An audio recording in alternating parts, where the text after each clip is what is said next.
Hey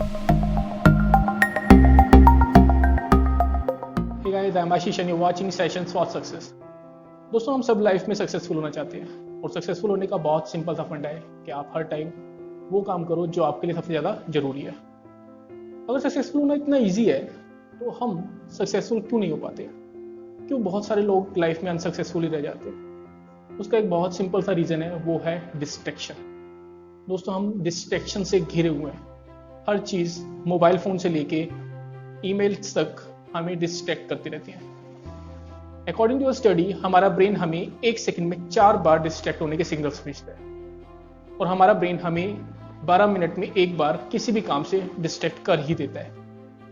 यानी कि हम एक चीज के ऊपर 12 मिनट से ज्यादा कंसंट्रेट नहीं कर सकते और फिर वापस उस काम पे आने में हमें 15 मिनट लग जाते हैं। तो सोचिए, हम अपना ज्यादा टाइम वेस्ट कर रहे हैं एज कंपेयर टू हम अपना टाइम यूटिलाइज कर रहे हैं किसी प्रोडक्टिव काम में। इस तरीके से हमारी सक्सेस जो है वो डिले होती रहती है। अब डिस्ट्रैक्ट होना कोई गलत भी नहीं है अगर हम कहीं आउटडोर एक्टिविटी कर रहे हैं, क्योंकि हमें पता होना चाहिए कि हमारे आसपास क्या हो रहा है। लेकिन अगर आप घर में बैठे हो, ऑफिस में बैठे हो और काम कर रहे हो तो डिस्ट्रैक्ट होना हमारे लिए बहुत ही हानिकारक है। क्यों? क्योंकि वो हमारे काम को डिले करते रहते हैं। अब इस डिस्ट्रैक्शन से बचा किस तरीके से जाए, कैसे हम इस डिस्ट्रैक्शन से बच सकते हैं, उससे पहले ये जानना बहुत जरूरी है कि हम डिस्ट्रैक्ट होते क्यों हैं। डिस्ट्रैक्ट होने के 2 अलग अलग तरीके होते हैं। One is external distraction and other one is internal distraction. हम इन दोनों के ऊपर एक एक करके डिस्कस करेंगे। सबसे पहले हम बात करते हैं एक्सटर्नल डिस्ट्रैक्शन के बारे में। एक्सटर्नल डिस्ट्रैक्शन क्या होते हैं? कोई भी चीज बाहर से अगर आपको डिस्ट्रैक्ट कर रही है तो उसको हम कहेंगे एक्सटर्नल डिस्ट्रैक्शन। जैसे कि कोई डिवाइस हो सकता है, कोई साउंड हो सकता है, कोई ऐसा काम जो आपके भाई बहन मम्मी पापा ने आपको दे दिया जो कि आपके शेड्यूल में नहीं था। तो इन सब चीज़ों से कैसे बचा जा सकता है? सबसे पहले तो आप अपने वर्क प्लेस पे कोई भी ऐसी चीज़ मत रखो जो कि आपके लिए ज़रूरी नहीं है। बस वही चीज़ें रखो जो कि ज़रूरी है। उसके बाद अगर आपके पास कोई अननेसेसरी काम आ जाता है तो आपके पास 2 ऑप्शन है, या तो आप उस काम को हाँ करोगे या फिर उस काम को ना करोगे। अब कैसे हम डिसाइड करेंगे कि काम को हाँ करना है या फिर ना करना है? अगर काम अर्जेंट है और इम्पोर्टेंट भी है तो उसको हाँ कर दो, लेकिन एक चीज़ याद रखो, जो आप काम कर रहे थे वो भी इम्पोर्टेंट है तो आप उसको भी बाद में जरूर फिनिश करोगे। अगर आपका काम जो अननेसेसरी काम आया है वो अर्जेंट नहीं है तो आप उसको मना कर सकते हो या फिर डिले कर सकते हो। उसके बाद आप डिसाइड करो कि आपको क्या काम करना है और कितने टाइम में वो कंप्लीट हो जाएगा। इस तरीके से आप डिस्ट्रैक्शन से बच सकते हो। और भी बहुत तरीके डिस्ट्रैक्शन से, एक्सटर्नल डिस्ट्रैक्शन से बचने के, जैसे कि आप अपने वर्क प्लेस को बिल्कुल क्लियर रखो।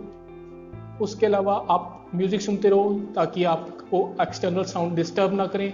अपने मोबाइल फोन को स्विच ऑफ कर दो या फिर उसकी नोटिफिकेशंस बंद कर सकते हो आप। तो इस तरीके से आप एक्सटर्नल डिस्ट्रैक्शन से बच सकते हो। अब बात करते हैं इंटरनल डिस्ट्रैक्शंस के बारे में। इंटरनल डिस्ट्रैक्शंस हमारे माइंड के अंदर होती है। हमने कोई भी चीज अगर पिछले 24 घंटे में, 48 घंटे में देखी है, सुनी है या फिर उसके ऊपर बात की है, वो चीज हमारे माइंड में घूमती रहती है। तो आपको ध्यान रखना है कि आप बस उन्हीं चीजों के ऊपर बात करोगे, उन्हीं चीजों को देखोगे, उन्हीं चीजों को सुनोगे जो चीजें आपको अपने एक्चुअल काम की तरफ, यानी कि आपके प्रोडक्टिव काम की तरफ लेके जाएंगे। अगर आप अननेसेसरी चीज़ों को यूट्यूब पे, फेसबुक पे, इंस्टाग्राम पे देखते रहोगे तो अननेसेसरी आपके माइंड में वो चीज़ें घूमती रहेंगी और आपको लगातार डिस्टर्ब करती रहेंगी। होता क्या है कि जब भी हम कोई चीज़ देखते हैं तो वो हमारे माइंड में घूमती है और जब वो हमारे माइंड में घूमती है तो फिर हम दोबारा से उसकी तरफ अट्रैक्ट होते रहते हैं। तो ये साइकिल चलती रहती है इस तरीके से। जैसे कि सपोज करो मैंने नेपोटिज्म के ऊपर एक यूट्यूब वीडियो देखा। अब मेरे माइंड में नेपोटिज्म चलता रहेगा और जब जब मेरे माइंड में नेपोटिज्म आएगा तब तब मैं उन वीडियोस की तरफ अट्रैक्ट होता रहूँगा। तो इसलिए आपको क्या करना है, आपको इन सब चीज़ों की तरफ बढ़ना ही नहीं है, बस आपको इंपॉर्टेंट काम की तरफ ही बढ़ना है। उसके अलावा आप अपने काम में कुछ ब्रेक्स रख सकते हो, जिन ब्रेक्स में आप अपने आप को रिलैक्स कर सको, क्योंकि रिलैक्स होना बहुत ज़रूरी है। जब भी आपके माइंड में थोड़ी सी थॉट आती है कि मैं ये कर लेता हूँ, मैं वो कर लेता हूँ, बस उस टाइम थोड़ा सा ब्रेक ले लो या फिर अपने माइंड को रिलैक्स करो। लेकिन किसी भी गलत ऐप को ओपन मत करो, किसी भी गलत पर्सन से मत मिलो जहां पे आप अपने माइंड को डिस्ट्रैक्ट कर सकते हो। इस तरीके से हम इंटरनल डिस्ट्रैक्शन से भी बच सकते हैं। एक चीज याद रखो दोस्तों, our thoughts becomes our action. तो अगर हम गलत थॉट ही नहीं रखेंगे तो हम गलत एक्शन भी नहीं लेंगे। तो इसलिए हमें हमेशा अपनी थॉट्स को बहुत क्लियर रखना चाहिए, बहुत सही रखना चाहिए, ताकि हम डिस्ट्रैक्शन से बचे रहें। Thank you very much and have a nice day.